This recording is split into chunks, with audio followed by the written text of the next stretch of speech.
بسم الله الرحمن الرحيم نحمده ونصلي ونسلم على رسوله الكريم أما بعد قال النبي صلى الله عليه وسلم ليس الغنى عن كثرة العرض ولكن الغنى غنى النفس أو كما قال عليه الصلاة والسلام۔ حضور نبی کریم صلی اللہ علیہ وسلم نے ارشاد فرمایا کہ مالداری زیادہ اسباب کے ہونے کا نام نہیں ہے۔ مالداری تو نفس کا غنی ہونا ہے۔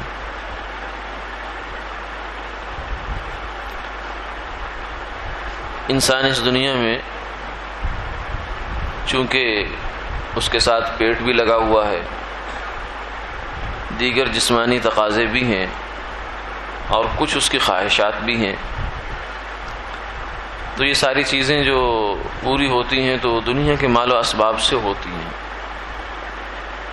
تو اس لیے اس کی کوشش ہوتی ہے کہ میں زیادہ سے زیادہ مال اور اسباب، زمین، مکان، سواری، جائیداد، پیسہ، بینک بیلنس یہ تیار رکھوں اور اپنے لیے جمع کر لوں، اور اس سے اس کو یہ محسوس ہوتا ہے کہ میں جتنے زیادہ اسباب اور وسائل اکٹھے کروں گا اتنا میں مطمئن رہوں گا، اتنا مجھے مالداری کا احساس رہے گا۔ لیکن سرکار دو عالم صلی اللہ علیہ وسلم نے اس حدیث مبارکہ میں ہماری اس غلط فہمی کو دور فرمایا ہے۔ ہم تو یہ سمجھتے ہیں کہ مالداری جس کے پاس زمین زیادہ ہے، جائیداد زیادہ ہے اور زندگی کے اسباب زیادہ ہیں، وہ مالدار ہے، وہ غنی ہے۔ لیکن آپ صلی اللہ علیہ وسلم نے فرمایا نہیں، ایسی بات نہیں ہے، اس لیے کہ غنا، مالدار ہونا، یا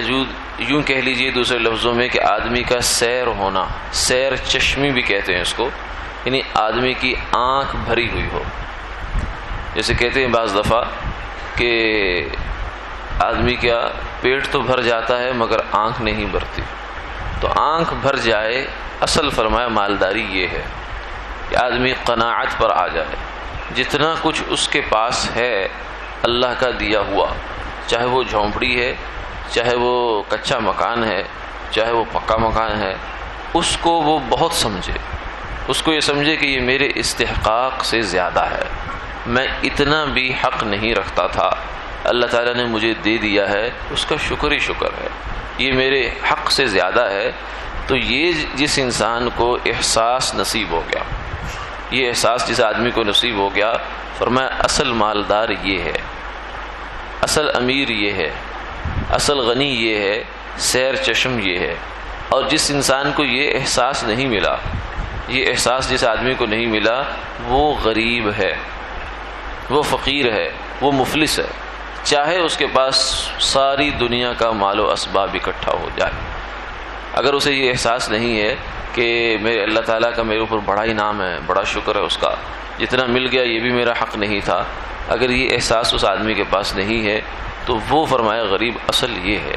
تو دوسرے لفظوں میں آپ یہ بھی کہہ سکتے ہیں کہ حضور نے اس حدیث پاک میں مفلس آدمی کی پہچان بتائی ہے کہ مفلس آدمی وہ نہیں ہے کہ جس کا ہاتھ خالی ہے، جیب خالی ہے، گھر خالی ہے، بلکہ مفلس وہ ہے کہ جس کی آنکھ نہ بھرے، جو اپنے آپ کو غریب سمجھتا ہو اور پھر وہ اور زیادہ کی طلب میں، دوڑ میں، دن رات دوڑ دھوپ ایک کر رہا ہے کہ یہ بھی مل جائے، یہ بھی مل جائے، ایک سے بڑھ کر ایک چیز، کیونکہ دنیا کی چیزیں تو نئی سے نئی ہوتی چلی جاتی ہیں، تو اس لیے اس بیچارے کی کبھی بھی دوڑ ختم نہیں ہوتی، وہ 2 سے 4، 4 سے 8، 8 سے 16، 32 کی دوڑ میں ہمیشہ رہتا ہے۔ تو یہ ہے آدمی فرمایا جو غریب ہے، سب کچھ ہونے کے باوجود بھی یہ غریب ہے، اور جس کے پاس کچھ نہیں ہے مگر دل اس کا بھر گیا ہے تو یہ آدمی فرمایا غنی ہے۔ اللہ تعالی ہمیں بھی یہ احساس نصیب فرما دے، آمین آمین۔